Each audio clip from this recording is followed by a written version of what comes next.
அண்ணாமலை கடந்த வாரம் தந்தை உடல்நிலை காரணமாக தேர்தல் பணி ஆற்ற முடியாது என்று கூறினார். ஆனால் இப்போது அவர் பல்லடத்தில் போட்டியிடப் போவது உறுதியாகி இருக்கிறது. இதுவே கிட்டத்தட்ட உறுதியாகி இருக்கிறது. அவர் அதை அதிகாரப்பூர்வமாக அறிவிக்கலை. இன்னும் இந்த தொகுதிகள் முடிவு பேச்சுவார்த்தை என்று பல கட்டங்கள் இருக்கின்றன. அதற்கான வாய்ப்புகள் அங்க வந்து ஏடிஎம்கே விட்டு கொடுப்பாங்களான்னு தெரியாது. அந்த இடத்த மிக முக்கியமான இடம் அவங்களுக்கு ஏடிஎம்கேக்கும். அதுவும் இபிஎஸ் வந்து அண்ணாமலைக்கு விட்டு கொடுப்பாருன்னு தெரியல. அது தொகுதி உடன்பாட்டின் மூலம் தெரியும். ஆனால் அண்ணாமலை குறி வைத்திருக்கார் பல்லடம் தொகுதியில் என்றால் அங்கே 8 தொகுதிகள் இருக்கிறது.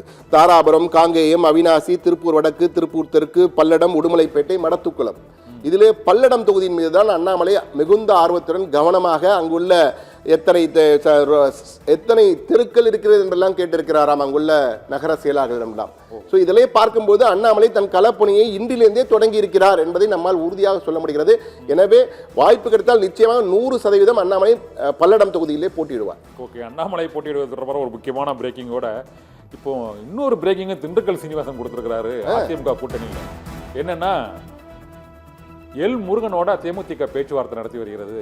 அதனால வந்து அது தேமுதிக அதிமுக பாஜக கூட்டணியில் தான் சேரப்போகுதுங்கிறது ஒரு அளவுக்கு உறுதியான மாதிரி தெரிகிறது. ஏனென்றால் திண்டுக்கல் சீனிவாசன், நாங்கள் அது எங்களிடம் அன்பு வைத்திருப்பவர்களுடன் நாங்கள் பேசுவோம், பாஜகவிடம் அன்பு வைத்திருப்பவர்கள் அவர்களிடம் பேசுவார்கள், அவர்கள் மத்திய அமைச்சர் பதவி, ராஜ்யசபா எம்பி, இத்தொகுதி எண்ணிக்கை இதெல்லாம் மாநில எல்லைகளை தாண்டி இருக்கிறது, அதையும் தாண்டி புனிதமானது என்று தேமுதிகவின் கூட்டணி பேச்சுவார்த்தை சென்று கொண்டிருப்பதால் எங்கள் கையில் இல்லை என்று திண்டுக்கல் சீனிவாசன் சொல்லியிருக்கிறார். இந்த தேமுதிகவோட இந்த அணுகுமுறையை பற்றி என்ன நினைக்கிறீங்க? கூட்டணி பேச்சுவார்த்தை நடத்தாத கூட்டணியே இல்லை. தாவேகா கூட பேச்சுவார்த்தை, திமுக கூட பேச்சுவார்த்தை, பாஜக கூட பேச்சுவார்த்தை, அதிமுக கூட பேச்சுவார்த்தை, எல்லாரு கூடயும் பேச்சுவார்த்தை நடத்திக்கிட்டே இருக்கிறாங்க. இது அவங்களுக்கு என்ன பலனை கொடுக்குன்னு நினைக்கிறீங்க? அதாவது இது அவருக்கு பலமும் இதுதான், பலவீனமும் இதுதான்.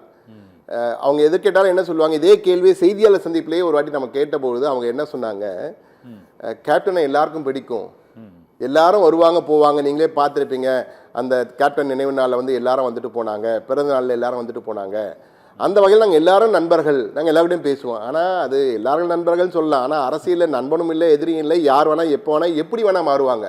அதான் அதுவும் தேர்தல் காலகட்டத்தில் என்ன வேணால் நடக்கும். தேமுதிகவை பொறுத்த மட்டும் பலமாக இருப்பது கேப்டனுடைய வாக்கு இன்னும் எங்களுக்கு சரியவில்லை என்று கூறுகிறார். ஆனால் கடந்த கால வரலாறுகள் பார்க்கும்போது மிகப்பெரிய சரிவு ஏற்பட்டிருக்கிறது. ஒன்றுக்குள் தான் அவருடைய சதவீதம் இருக்கிறது.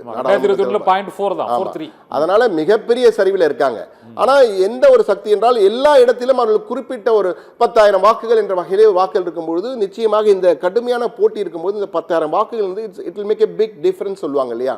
ஒரு இந்த வித்தியாசம் மிகப்பெரிய ஒரு மாற்றத்தை வெற்றி தோல்வியை நிர்ணயிக்கக்கூடிய வித்தியாசமாக இருக்கும். எனவேதான் தேமுதிக மீது அனைவருமே ஆர்வம் காட்டுகிறார்கள். எமக்கு கிடைத்த தகவல் நம்முடைய உளவு பார்வையிலே நமக்கு கிடைத்த தகவல் இருக்கும் இல்லையா, நம்ம செய்தியாளர் கொடுப்பாங்க இல்லையா. திமுக வட்டத்திலையும் சரி அதிமுக வட்டத்திலையும் பேசிய பொழுது அதிமுக மிக தெளிவாக 8+1, திமுக 6+1 இதுதான் கொடுப்போம். ஒரு ராஜ்யசபா சீட்டு 6 தொகுதி, அவங்க 8 தொகுதி ஒரு ராஜ்யசபா சீட்டு. ஆனா இவங்க என்ன கேட்கிறாங்கன்னா 10 தொகுதி, அதுல 5 தொகுதி இவங்க சொல்ற தொகுதி பிளஸ் 2 ராஜ்யசபா அல்லது ஒரு ராஜ்யசபா என்று கூட ஒப்புக்க. ஆனால் இவங்க கேட்கின்ற தொகுதி வேணும்ன்றாங்க. அதனால திமுகவிலே இழுபறி. திமுக வந்து வந்தா வாங்க, வராட்டி போங்க அப்படின்னு சொல்லிட்டாங்க. அதிமுக வாய்ப்பே இல்லை, இதுதான் எங்களுடைய அதிகபட்சம் அப்படின்னு சொல்லிட்டாங்க. அதனால இப்ப என்ன பண்றாங்கன்னா பிஜேபி கிட்ட டைரக்டா பேசுறாங்க. எல் முருகன் மூலமா பேசிட்டு இருக்காங்கன்றது ஏற்கனவே கசிந்த தகவல் நாமும் செய்தியா வெளியிட்டு இருக்கிறோம். பேசிக்கொண்டிருக்கிறார்கள். ஆனால் பிரேமலதா பேசி கேட்கின்ற அந்த இரட்டை இலக்க தொகுதி கொடுப்பதற்கான வாய்ப்புகள் வந்து மிக குறைவு தான் பாஜகவும் சொல்கிறது. ஆனால் அவர்கள் கேட்கின்ற தொகுதி ஒரு 4 தொகுதியை கொடுப்பதற்கும் மத்தியிலே ஒரு உடன்பாடு, ஒரு ராஜ்யசபா வந்தால் உடனடியாக மத்திய அமைச்சர் பதவி எதுவும் கொடுக்கிறதுக்கு வாய்ப்பு இருக்கு என்ற வகையில் ஒரு இணை அமைச்சர் பதவி கொடுப்பதற்கான வாய்ப்பு என்ற வகையில் தான் பேச்சு நடைபெற்று கொண்டிருக்கிறது. ஆனால் முழுமையான பேச்சு இன்னும் முடியவில்லை, தொடர்ந்து இழுபறி இருக்கிறது. தற்போது பிரேமலதா பொறுத்த மட்டிலே அவர்கள் வெளியே பெரிதாக பேசவில்லை, கடந்த 2 நாட்கள் அமைதியாக இருக்கிறார்கள். எனவே நாளை மறுநாள் நிச்சயமாக அவர் தன்னுடைய நிலைப்பாட்டை வரும் வியாழக்கிழமை 12ஆம் தேதி அல்லது 13ஆம் தேதி இரண்டில் ஒரு நாள் அவருடைய நிலைப்பாட்டை அதிகாரப்பூர்வமாக அறிவிக்க இருக்கிறார், யாருடன் கூட்டணி என்று. எனக்கு தெரிந்தவரை 99% என்டிஏ கூட்டணிக்கு செல்வதற்கான வாய்ப்பு தான் அதிகம் இருக்கிறது. ஏன்னா தேமுதிக இதுக்கு மேல இழுத்தடிக்க முடியாது, அந்த அளவுக்கு அவர்களோட அறிவிப்புகள். அவங்க தொண்டர்களே குழப்பத்தில் இருக்காங்க. தேமுதிக தொண்டர்களே பெரும் குழப்பத்தில் இருக்காங்க.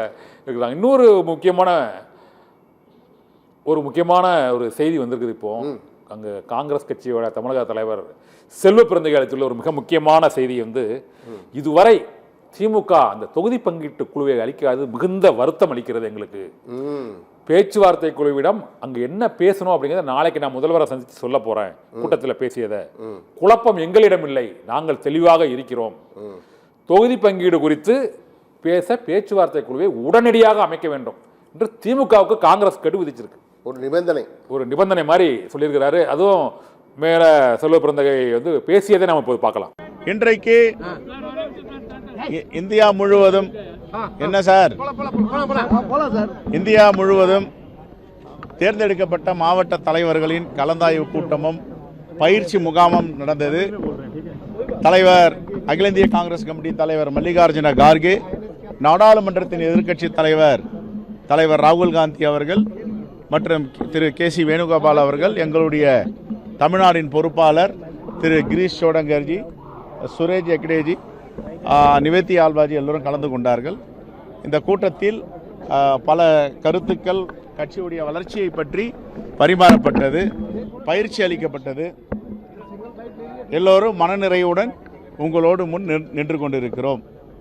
ரைட். என்ன முக்கியமான அறிவுறுத்தல்கள் கொடுக்கப்பட்டது? தேர்தலில் கடினமாக உழைக்க வேண்டும், நம்முடைய அணி வெற்றி பெற வேண்டும்.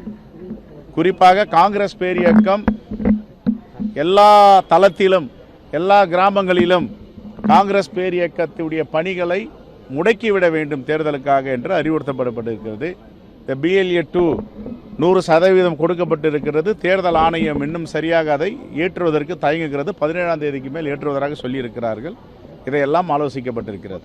மொத்தம் எத்தனை மாவட்ட தலைவர்கள் பங்கேற்றிருக்கிறாங்க தமிழ்நாடு? 77 மாவட்டத்தில் கன்னியாகுமரி தவிர எல்லா மாவட்ட தலைவர்களும் 74 மாவட்ட தலைவர்கள் வந்துட்டு இருக்காங்க. இல்ல கன்னியாகுமரி வந்திருக்காங்க. அது ப்ராசஸ் இன்னும் முடியல, எல்லா இடத்துக்கும் மாத்திட்டாங்க. அது இல்ல, இப்போ இன்னும் ஒரு நாள்ல போட்டுருவாங்க. சார், இப்போ கூட்டணி இன்னும் உறுதியாகாம இருக்கக்கூடிய சூழல்ல முக்கியமான ஒரு ஆலோசனை கூட்டம் நடத்தப்பட்டிருக்கு. இப்போ நிர்வாகிகளுக்கிட்ட நிறைய குழப்பங்கள் அப்படின்றது இருக்கு. என்ன திமுக கூட இருக்கிறாங்களா? குழப்பம் காங்கிரஸ் கிட்ட இல்ல, நாங்க தெளிவா இருக்கோம். இல்ல உங்க நிர்வாகிகள்கிட்டயே இருக்கிறது யாருகிட்டயும் குழப்பம் இல்லை. இன்னைக்கு எல்லோரும் பகிர்ந்து கொண்டது, இன்னும் கமிட்டி, இந்த தேர்தல் பணிக்குழு, இந்த பேச்சுவார்த்தை நடத்துக்கான நெகோசியேஷன் கமிட்டி இன்னும் நியமிக்கலன்றது தான் எல்லோரும் வருத்தப்பட்டு சொல்லிட்டு இருந்தாங்க. என்னன்னா, ஒரு 5 ஆண்டுகளுக்கும் தேர்தலுடைய பரிணாம வளர்ச்சி, எலெக்ஷன் ப்ராசஸ் எல்லாம் சேஞ்ச் ஆகிட்டு இருக்கு. இப்போ பார்த்தீங்கன்னா எல்லாம் ரொம்ப அட்வான்ஸாக களத்துக்கு போகிறாங்க. காங்கிரஸ் தலைவருடைய வேதனை இன்னைக்கு நாங்கள் பேசுறது என்னன்னா, லாஸ்ட் மினிட்ல போயிட்டு ப்ராசஸ் பண்ணி கேண்டிடேட்லாம் செலெக்ஷன் ப்ராசஸ் போயிட்டு களத்துக்கு அனுப்புறது எங்களுக்கு நிறைய படிப்பினை உண்டு. பீகாரில், ராஜஸ்தானில், குறிப்பாக இப்போ கடந்த தேர்தலில் மகாராஷ்டிராவில், ஜார்க்கண்டில் லாஸ்ட் மினிட்ல எதுவும் பண்ண முடியாமல் போயிடுது. அதனால் இந்த அனுபவத்தெல்லாம் வச்சு முன்னதாகவே நம்ம பேச்சுவார்த்தையில் ஈடுபட்டு அந்தந்த யாருக்கு என்ன தொகுதிகள் ஒதுக்கப்படுகிறதோ எல்லா 234 தொகுதியிலும் பணியாற்ற வேண்டும். அதற்கு எங்களுக்கு சில சங்கடங்கள் இருப்பதாக எல்லோரும் இன்னைக்கு பேசினாங்க. அதையும் நாங்கள் உள்வாங்கியிருக்கோம்.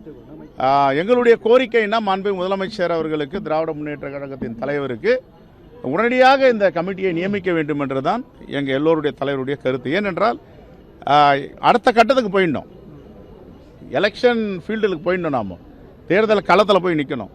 ஆகையால் கடைசி நேரத்தில் போயிட்டு பேச்சுவார்த்தை தொடங்கி அதுக்கப்புறம் பத்திரிகைகள், உங்களை மாதிரி பத்திரிகையெல்லாம் 1-2 எழுதுவீங்க, இழுபறின்னுவீங்க, இன்னும் ஒத்து வரல என்னவீங்க, ஐயோ இவங்க எவ்வளோ சீட்டு கேட்குறாங்க, எவ்வளோ சீட்டு கொடுக்கலன்னுவீங்க. அதெல்லாம் முன்னாடியே முடிச்சுக்கிறது நல்லதுன்னு தான் எல்லாருடைய தலைவருடைய கருத்து. இன்னொன்னு, இப்போ இந்த வருத்தம் காங்கிரஸ் கட்சியுடைய தலைமை கிட்ட இருக்கா, ராகுல் காந்தி கிட்டையும் தலைமை இங்க இருக்கிற தலைமை எல்லாருக்கிட்டே இருக்கு. எல்லாத்தையும் வெளியில சொல்ல முடியாதுல்ல, அப்புறம் எல்லாத்தையும் வெளியில சொன்னோமா முடியாது. ஊடகங்கள் பேசுறாங்கன்னா அதனால தானே சார் பேசுறாங்க. Right, okay. சார், தமிழகத்தில் தொகுதி பங்கீடு எல்லாம் வந்துட்டு முடிவுபட்டதா? உங்களுக்கு திருப்தியா இருக்கா? எப்படி அதெல்லாம் வந்திருக்கா? இன்னும் பேச்சுவார்த்தையை ஆரம்பிக்கலையே. கண்டிப்பா எங்க தலைவருடைய தலைவர்கள் என்ன வலியுறுத்தி இருக்கிறாங்களோ அதை மாண்புமிகு முதலமைச்சரோட நாங்க போய் சொல்லுவோம். நாளைக்கே போய் சொல்லுவோம். பிரதமர் தொடர்ச்சியா தமிழ்நாட்டுக்கு வராரு, ஹோம் மினிஸ்டர் வராரு. ஆனா காங்கிரஸ் கட்சியில இருந்து இன்னும் டெல்லி மேலிட தலைவர்கள் யாரும் தமிழ்நாட்டுக்கு வரல. ராகுல் காந்தி அவர்கள் பாருங்க, Rahulji program ready, Khargeji program ready, all India leaders program ready. நாங்க ரெடி. எப்பன்றது நாங்க நெகோசியேஷன் ஆயிட்டு சீட் ஷேரிங் எல்லாம் முடிஞ்சா தானே கூட்டு வர முடியும். சார் அட இப்ப எங்களுக்கு இதெல்லாம் தடைபெறுதில்ல, எங்க ப்ராசஸ்லாம் அப்படி நிக்குதுல்ல. டேட் அனௌன்ஸ் பண்ணிட்டு அதுக்கு அப்புறம் நம்ம கூட்டணி பத்தி பேசலாம்ன்ற எவ்வளவு நாள் இருக்கும்? ஒரு வாரம் கூட டைம் கொடுக்க மாட்டாங்க. Not even 1 week.